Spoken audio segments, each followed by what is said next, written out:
Welcome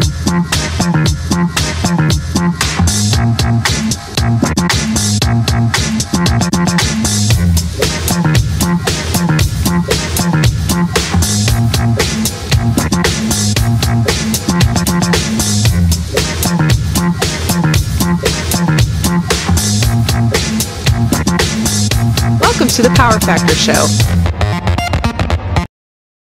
Episode 149.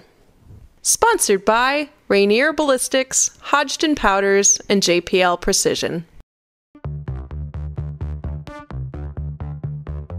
Hey everyone, this is Steve. Today I'm going to talk about a drill that a lot of you shotgunners can use to improve your gun mount. I know a lot of people like to shoot from a pre-mounted position, basically with the gun up against their shoulder, ready to go. One of the main reasons for doing that is it just eliminates the variables of gun mounting and having a poor mount, which can obviously throw off your whole entire shooting technique.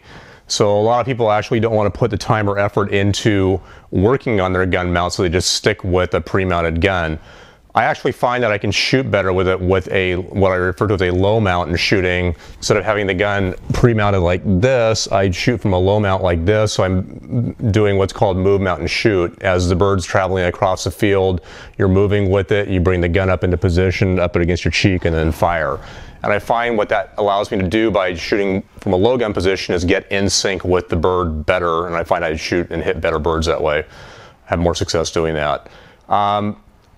One of the methods that I've learned on working on your gun mount is something I learned from OSP school, which is the Optimum Shooting Performance School. Gil and Vicki Ash run. They put out various DVDs, and one of them talks about something called the flashlight drill, or the OSP flashlight drill. So the point of this drill is to work on your gun mount so you can see any flaws that you may have and you can correct them. When we shoot shotguns, there's basically two different types of presentations that you're looking at. Birds that are going straight away, or birds that are slightly quartering, or what we'll call shallow quartering birds. Those are effectively, the mount for that is almost identical. And then the other types of presentations are crossing birds, birds that are traveling across the field. And we're going to show two different drills here of how to do both. So what you do is you get your shotgun and make sure it is empty before doing this. So I have actually snap caps in here that I use on my shotgun. But get your shotgun, make sure that the gun is empty, and I'm just going to release the hammers on both the barrels. And then get yourself I'm using a improved cylinder choke, but you can use either a cylinder choke or a skeet choke, or maybe an improved cylinder. And you get yourself a mini mag flashlight, one of the really small flashlights that use the AA batteries, not the AAA, but the AA. And the diameter of this fits just perfectly within the choke of the barrel. Now I've got a little tape here wrapped around mine just to increase the friction just slightly, but you can use the top barrel or the bottom barrel. Right now my bottom choke is set up for improved cylinder. My top is modified. This won't go in the top barrel, so I'm going to put it in the bottom barrel. And what you do is you turn the beam on, and you turn it on to its smallest possible size here. In other words, you really want to dial this thing down. This is an LED light as opposed to an incandescent. The LED ones have a little more dispersion of the light here. You can't really dial it down as tight as you can with an incandescent. So the first drill I'm going to talk about here is basically what you would use for going away birds, or shallow quartering birds that are basically flying away from you at a very, very narrow angle. So what you do is you start with the gun in a low mounted position, and in this case here I have it basically just below my armpit. You can go even lower if you want, but I usually shoot from a position right here. And I hold the flashlight in the corner. Now normally when you do this in your house, hold the flashlight in the corner of your ceiling and your wall, and leave that right there, and then mount the gun into the corner. So what you ideally want to do is mount the gun and not have the beam move at all as you mount the gun. So as you bring the gun up to your cheek, and you just want to do this over and over, you can see here that the light for the most part is staying in the corner.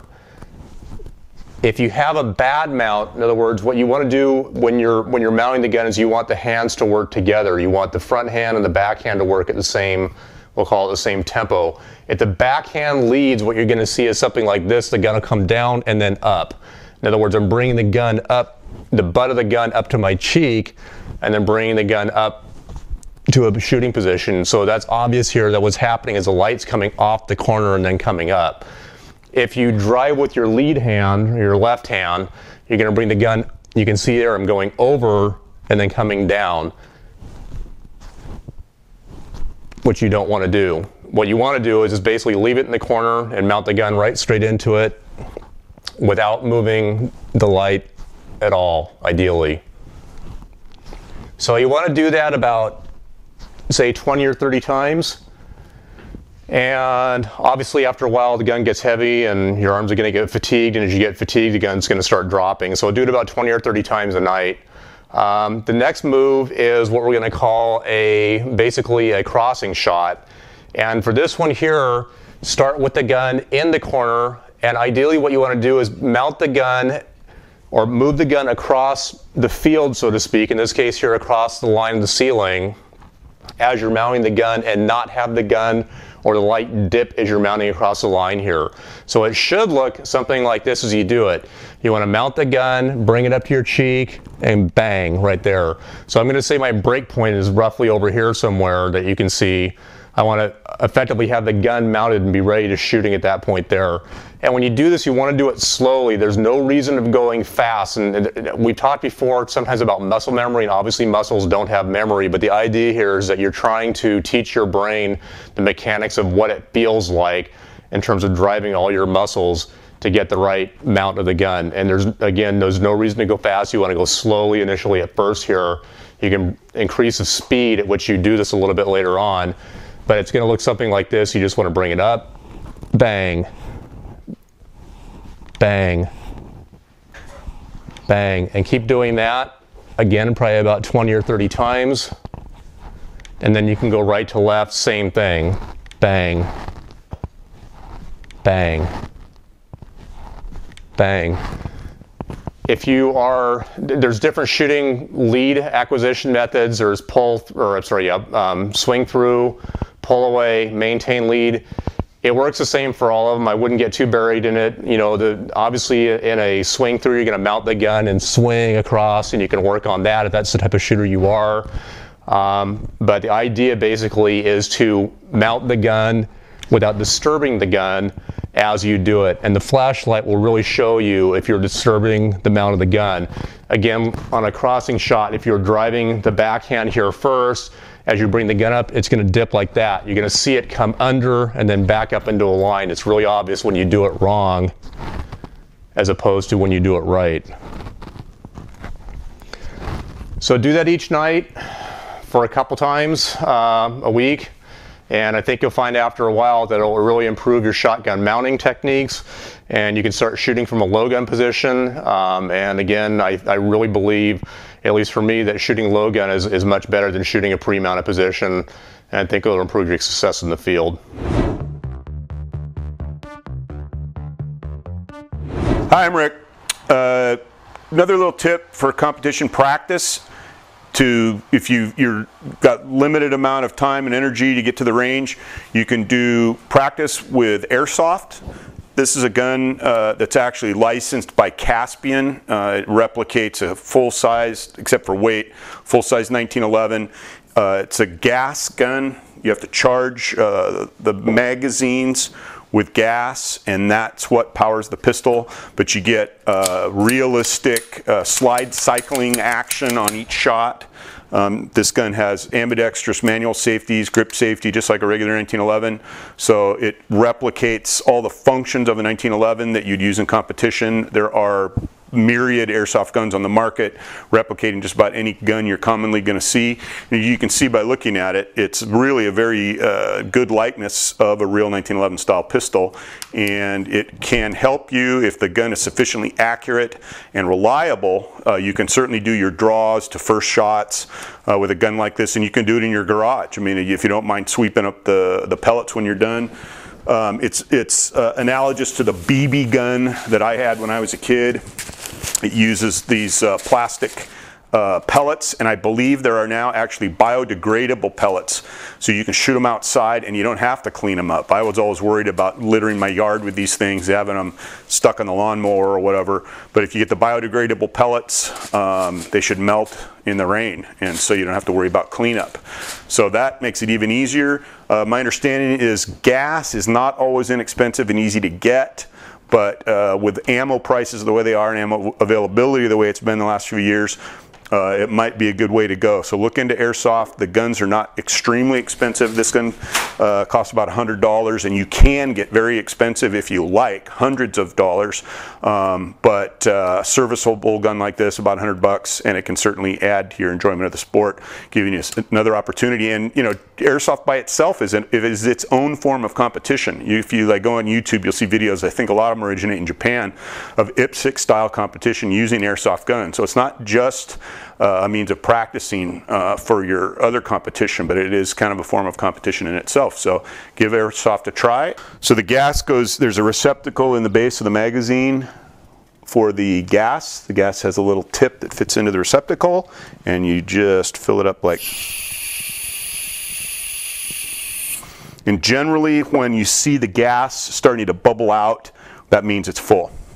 And you load it just like a regular pistol magazine. There's a spring at the front, and the round pellets are just dropped into the magazine, sort of like you would with a regular centerfire pistol. And I think these mags hold, little bugger. They usually hold 10 or 20, but you can get some mags that hold 100. I mean, they're for electric guns especially have high capacity reservoirs essentially inside the gun. But a lot of the pistol mags they hold about as many rounds as a real auto pistol mag would. Now, loading the airsoft gun is essentially the same as a regular auto pistol. Magazine goes in. I know that if you want to get into extensive practice with loading, reloading, these magazines are somewhat fragile. Dropping them on the ground as you would, let's say, doing USPSA style reloads, you'll probably want to shoot over some kind of a cushioned surface so you're not dropping these mags on concrete or some really hard surface that could damage them. But loading the gun is the same deal. Rack the slide, that feeds the first round.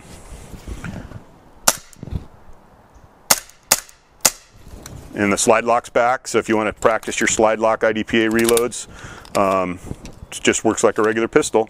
And they're accurate. I really think their usable range is about 20 feet. You know, if you're shooting at something, let's say like those Shopmaster targets, a half or third size target at 15 feet, 10 or 15 feet, it's good practice. Beyond that, I think the accuracy gets to the point where you're, the utility of it kind of suffers. But yeah, for what it's good for, it's certainly good for it. So check it out.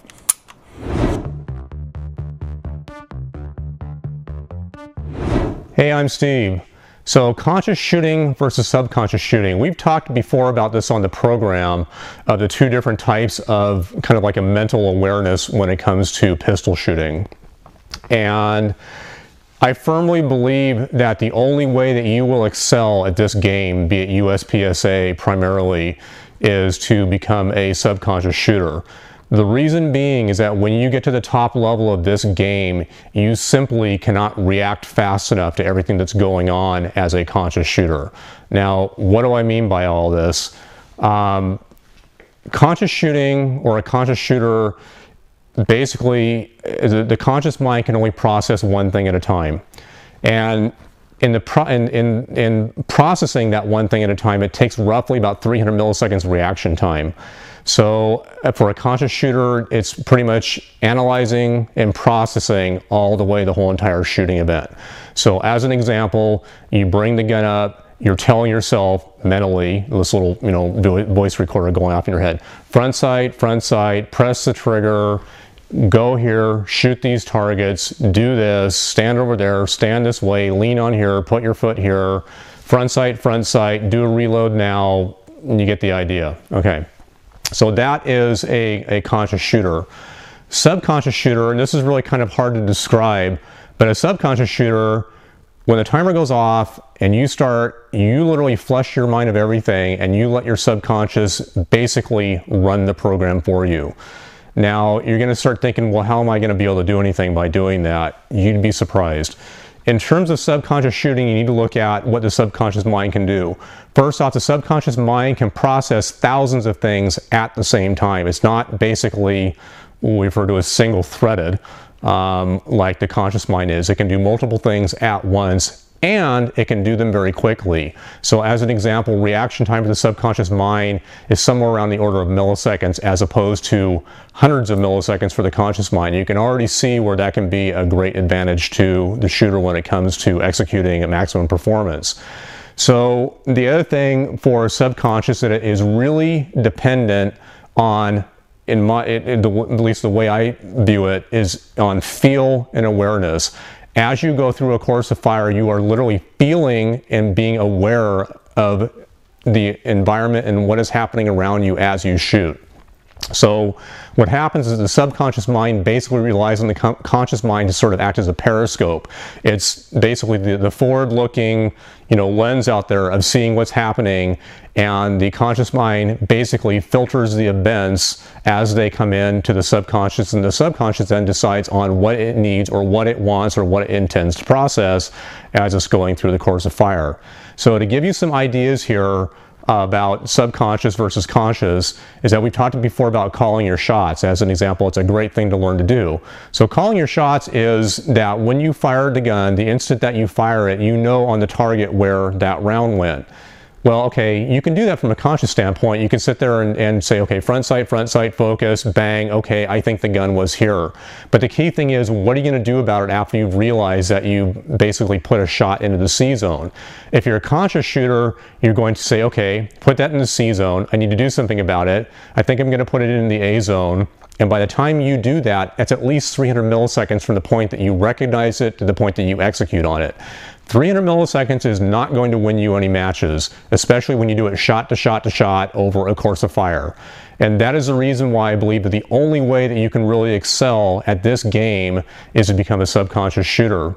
Now, I don't believe this is so much true in IDPA, only from the standpoint that in IDPA, it's the courses are pretty much scenario driven.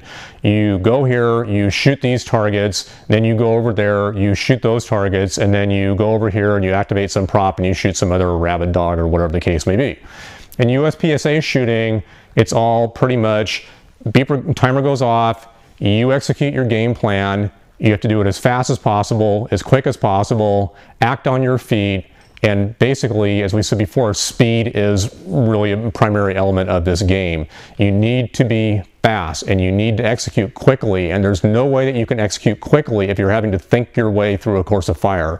I honestly don't believe that you can go any higher than A class in USPSA being a conscious-minded shooter. The only way that you're going to make it to master or especially grandmaster is to basically become a subconscious shooter. Now, the interesting thing about when you were a subconscious shooter of what happens, and this is really, I hate to give you depressing news, but shooting is going to become very boring to you.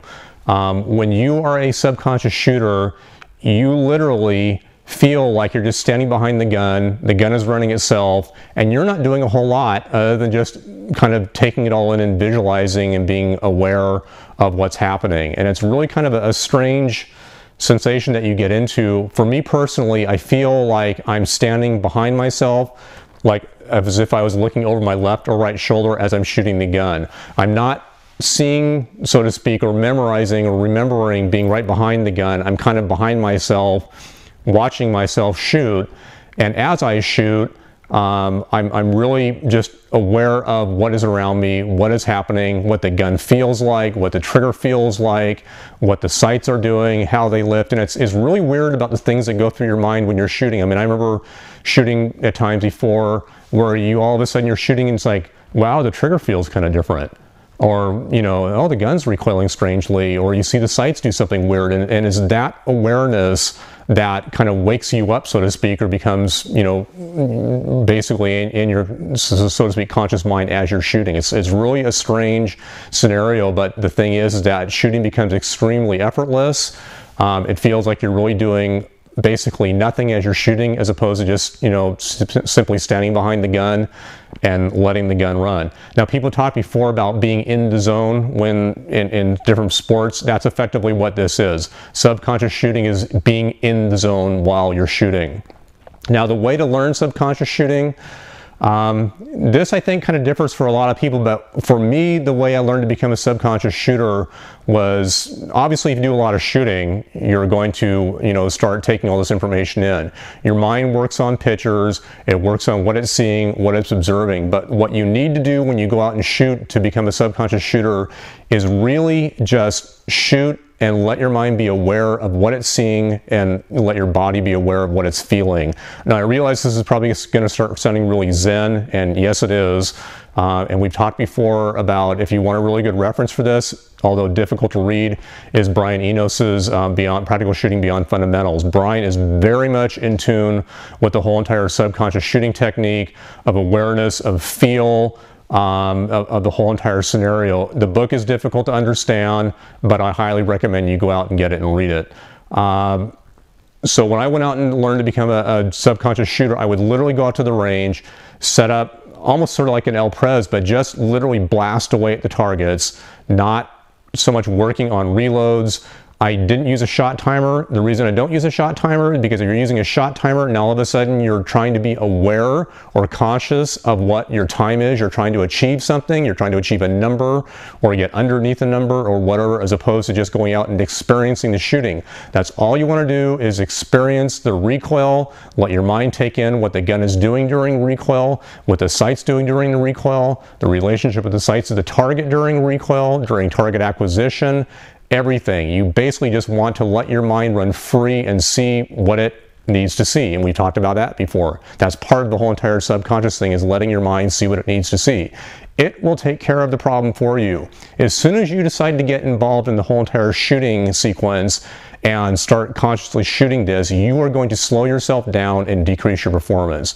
I mean, it sounds weird, but your mind, your conscious mind, is probably your biggest detriment of achieving maximum performance in this game, and you need to get your mind out of the way, your conscious mind out of the way, and you need to turn it over to your subconscious and let it run the program and let it execute for you. And I realize it's a huge leap of faith of saying, I'm just going to let it all go, because we're all kind of egotistically control driven. We want to take control. We want to manipulate what happens. We want to ensure it happens the way that we want it to happen. And it's very difficult to say, I'm going to give up control and let my subconscious run the sequence for me because I trust in it. Well, guess what? It will do it for you, and it will do it very well. So I recommend the next time you go out to your range, when you go to practice, is just shoot and just simply be aware of what it feels like of the whole entire shooting, and let that be your driving goal. And when you go to a course of fire, try to get your mind out of the picture and basically just let your subconscious run it for you and see how you do.